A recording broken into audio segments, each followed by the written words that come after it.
रात के 9:30 बजे हैं और पेशेंट रेफर होके आई है पेरीफेरी से।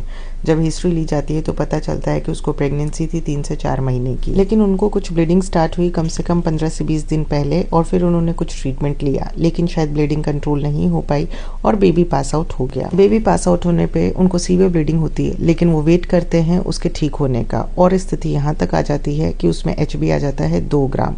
पेरीफेरी वाले उसको रेफर कर देते हैं। जल्द से जल्द पेशेंट को सोनोग्राफी के लिए लिया जाता है। सोनोग्राफी करने पे जब मैं देखती हूँ तो पता चलता है यूट्रस बल्की है, अंदर बहुत सारा कचरा पड़ा हुआ है और आसपास का एरिया जो है वहाँ पे फ्लूइड दिखाई देता है और बड़ी बड़ी कुछ सिस्ट नजर आती है। पेशेंट को मैं भेज देती हूँ सिटी स्कैन के लिए और रेडियोलॉजिस्ट से बात करती हूँ। सिटी में क्या आया ये मैं आपको बताऊंगी। अब वक्त आता है रिलेटिव्स को समझाने का कि आखिर पेशेंट के साथ क्या हो रहा है और हमारा मैनेजमेंट क्या होगा। जैसा कि मैंने बताया HB 2 ग्राम था, तो सबसे पहले पेशेंट को स्टेबल करना सबसे ज्यादा जरूरी है। पेशेंट को ICU में लिया जाएगा। ब्लड के साथ साथ पेशेंट को ऑक्सीजन की भी जरूरत पड़ेगी, क्योंकि खून की कमी की वजह से हार्ट पे बहुत ज्यादा फर्क पड़ता है। हार्ट ही वही ऑर्गन होता है जो पूरी बॉडी को ब्लड की सप्लाई करता है। अगर बॉडी में ब्लड ही नहीं है तो हार्ट को एक्स्ट्रा पंप करना पड़ता है, जिसकी वजह से कार्डियोमेगेली और हार्ट अटैक तक के चांसेस बढ़ सकते हैं। रात भर में 2 ब्लड ट्रांसफ्यूज किए जाते हैं। उसका HB आता है 5 से 6 ग्राम के बीच में। वक्त आता है रिलेटिव्स की कंसेंट लेने का, क्योंकि पेशेंट को जैसा कि मैंने बताया यूट्रस बल्की है, उसके अंदर बहुत सारा कचरा पड़ा है और CT स्कैन में आया है बायलैटरल ओवरियन सिरस सिस्ट एडेनोमा, यानी कि ओवरी के बनाइन ट्यूमर्स, जो कोई बड़ी बड़ी गांठें हैं।